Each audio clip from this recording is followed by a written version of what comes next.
Welcome to the battlefield of wealth, where money never sleeps. This is Greedonomics.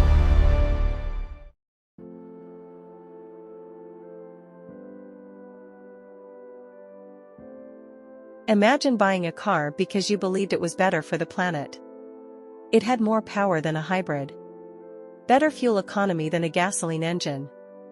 And according to the company, it was one of the cleanest diesel cars ever made.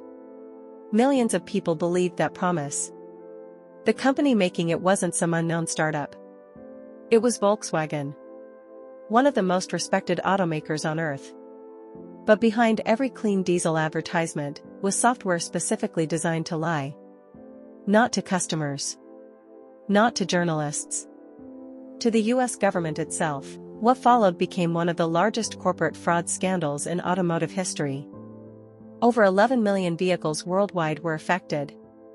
Volkswagen would eventually spend more than $30 billion in fines, lawsuits, buybacks, and compensation. Executives were arrested. The CEO resigned. And an entire industry was forced to rethink diesel forever. This is the unbelievable story of Dieselgate. In the early 2000s, Volkswagen had one enormous ambition: become the world's largest car company. Toyota was dominating global sales. Meanwhile, in America, diesel cars had a terrible reputation. Most Americans remembered noisy trucks, dirty exhaust, and black smoke pouring out of old engines. Volkswagen believed they could change that perception. Their engineers developed a new marketing campaign called Clean Diesel. The advertisements promised incredible fuel economy, low emissions, great performance, and environmental responsibility. It sounded like the perfect alternative to hybrids. Sales exploded. The Volkswagen Jetta, Passat, Golf, Audi A3. Thousands became hundreds of thousands. Customers believed they were helping the environment. But inside Volkswagen headquarters, engineers faced a massive problem.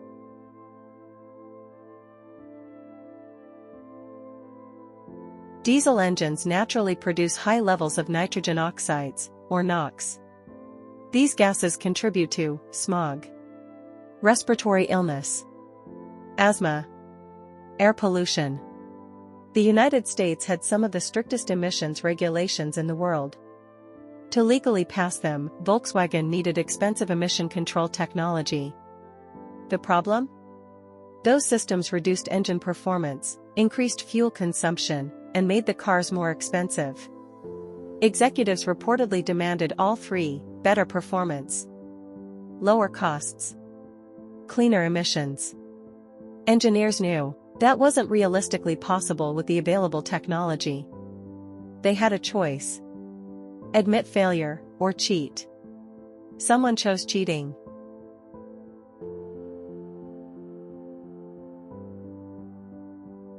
Volkswagen engineers created software known as a defeat device. The program constantly monitored the car. It looked for signs that the vehicle was being tested. Steering wheel not moving? Front wheel spinning, rear wheel stationary? Specific speed patterns?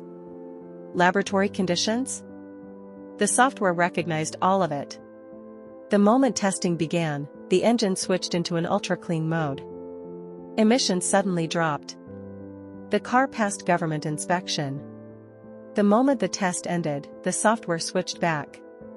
Now the engine delivered better performance, but emissions skyrocketed. Some vehicles emitted up to 40 times the legal NOx limit during normal driving. Customers never noticed. Dealerships never noticed. Even regulators didn't notice. For years, Volkswagen kept selling clean diesel.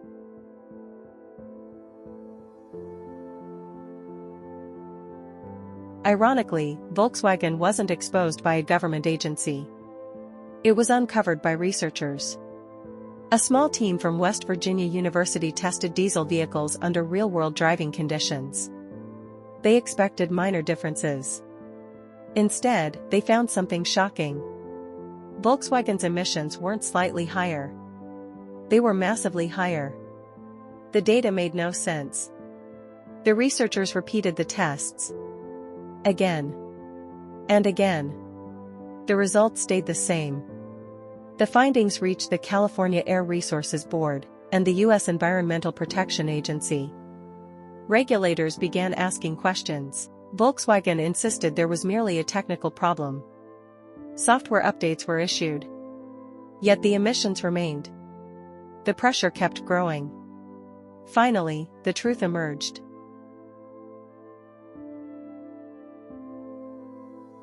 In the early 2000s, Volkswagen had one enormous ambition: become the world's largest car company. Toyota was dominating global sales. Meanwhile, in America, diesel cars had a terrible reputation. Most Americans remembered noisy trucks, dirty exhaust, and black smoke pouring out of old engines. Volkswagen believed they could change that perception. Their engineers developed a new marketing campaign called Clean Diesel. The advertisements promised incredible fuel economy, low emissions, great performance, and environmental responsibility. It sounded like the perfect alternative to hybrids. Sales exploded. The Volkswagen Jetta, Passat, Golf, Audi A3. Thousands became hundreds of thousands. Customers believed they were helping the environment. But inside Volkswagen headquarters, engineers faced a massive problem. The financial damage became enormous. Volkswagen agreed to massive criminal penalties, civil settlements, customer compensation, vehicle buybacks, environmental remediation, billions in regulatory fines. The total cost eventually exceeded $30 billion. Several executives faced criminal charges. Some received prison sentences. The scandal became mandatory reading in business schools around the world. It wasn't simply about emissions. It became a textbook example of what happens when impossible corporate goals meet unethical decision-making.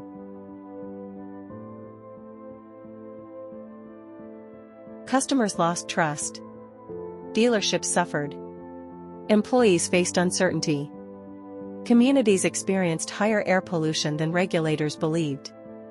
Environmental advocates argued that excess nitrogen oxide emissions contributed to thousands of premature illnesses over time. Perhaps the greatest casualty was credibility. If one of the world's most respected automakers could secretly cheat for years, what else might corporations be hiding? Volkswagen eventually survived. The company shifted aggressively toward electric vehicles, invested billions in rebuilding its reputation, and remains one of the largest automakers on Earth. But Dieselgate permanently changed how governments test vehicle emissions. It reminded the world that software can manipulate reality, and that sometimes, the biggest frauds aren't hidden in offshore bank accounts. They're parked quietly in your driveway. If you enjoyed this deep dive into one of history's biggest corporate scandals, subscribe for more stories about the greed, deception, and billion-dollar failures that changed the world. Because behind every corporate empire, there's always a story no one wanted you to hear.